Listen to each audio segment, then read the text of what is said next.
Hello, everyone. It's George from Ireland. So, welcome back to my channel once again. I'm commenting on the events in the Russo-Ukrainian war today, American Independence Day, the 4th of July.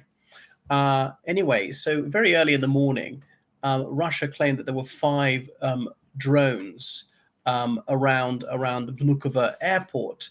And now that they didn't actually injure anyone, that's very worrying for Russia.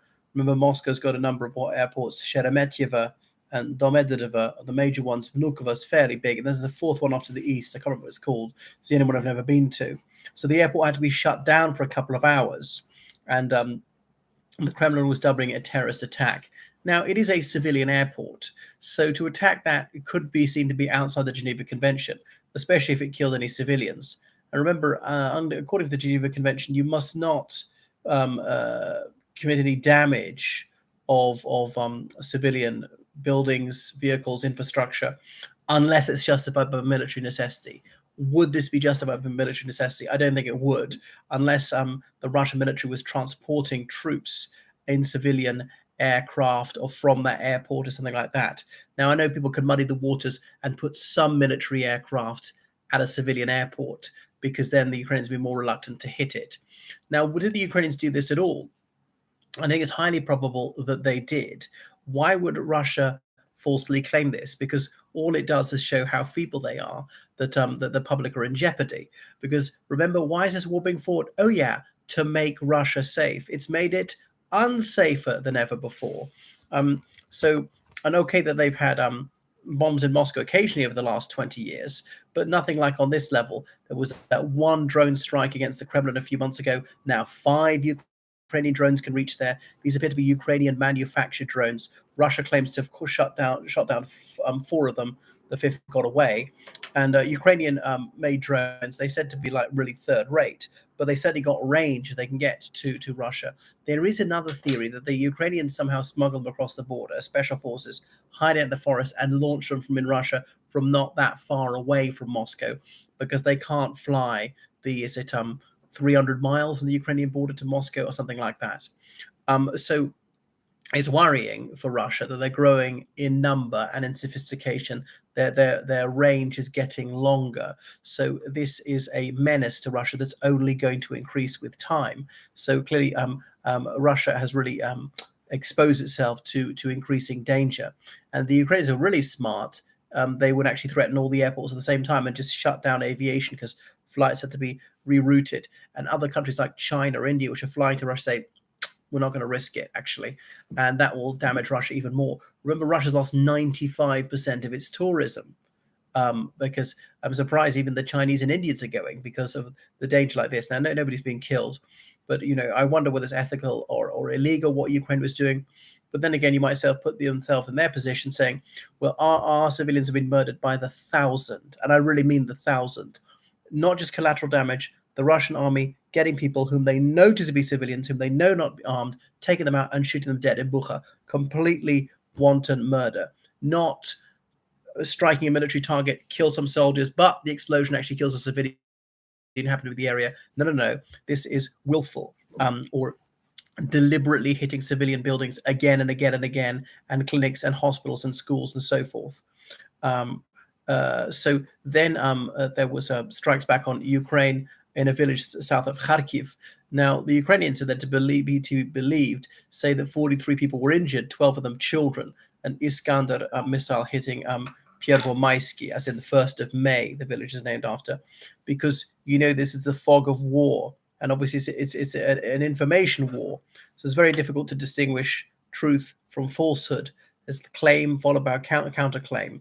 So we always have to reserve judgment on this thing. But, even if the numbers inflated, it wouldn't be hard to believe there are numerous occasions that Russia's done this. Is it cock up a conspiracy? Did they accidentally hit a civilian building when they're aiming for military target? I mean, possibly. I don't know if there was any military target in the area, but there's ample evidence that these buildings really were struck, and that's why the governor of Kharkiv region, Oleg Senegubov, he published on Telegram images of what has been happening, and many of these buildings, this will not be habitable for quite some time. An awful lot more needs to be done to repair them. So was that Russian vengeance? Possibly. I mean, they might have done this anyway. But the Ukrainians, if you're going to launch drone strikes in Moscow, would you not hit a military target? Go for an airbase, not an airport. But maybe the airbase is too heavily defended with things which can shoot down drones. I don't know. What is their reasoning? And the Russians are perhaps unwise to trumpet it so much that they're so vulnerable. Well, our air defense worked. But even the trouble with civilian airports, even if it does work as a precaution, you've got to shut down the airport for at least a couple of hours, and that disrupts flights. It makes it, less profitable to fly, and there's a sense that normalcy has gone. That although you couldn't buy certain Western luxury products, life continued as before once the war began. Civilian life went on. You could still have any of the good things in life, enjoy yourself, and there didn't need to be too much anxiety. Well, that's kind of gone. Another thing is Wagner Group has had the right to recruit people suspended temporarily. I suspect this will be permanently, actually, and they've even said so on their own Telegram page. So, what's going to fill the gap? Because they were vital for the last 9 years in providing men to do Russia's dirty work, and it was males exclusively.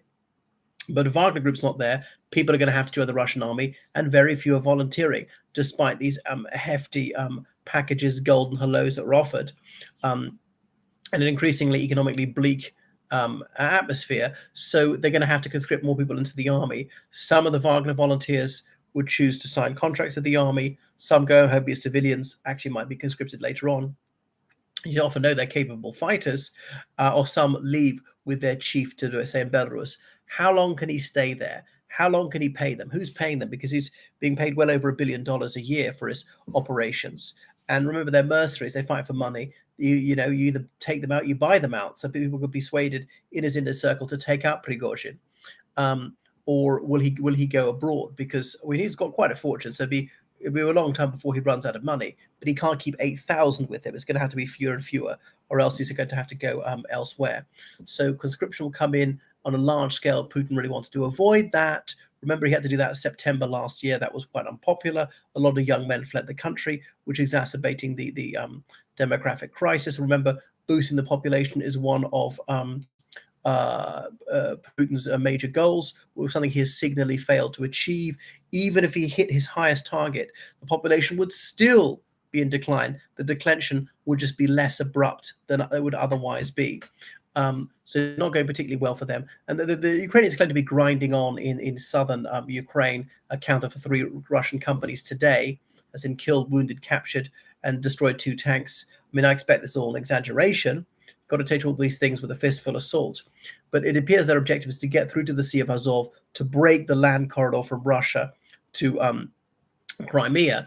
But if they achieve that at all, it's going to take at least a few weeks. And once they've got to the Sea of Azov, can they hold it when the Russians try and take it back and push them out again? But even if they can hold it, well, that would be quite a major achievement. That is a realistic goal.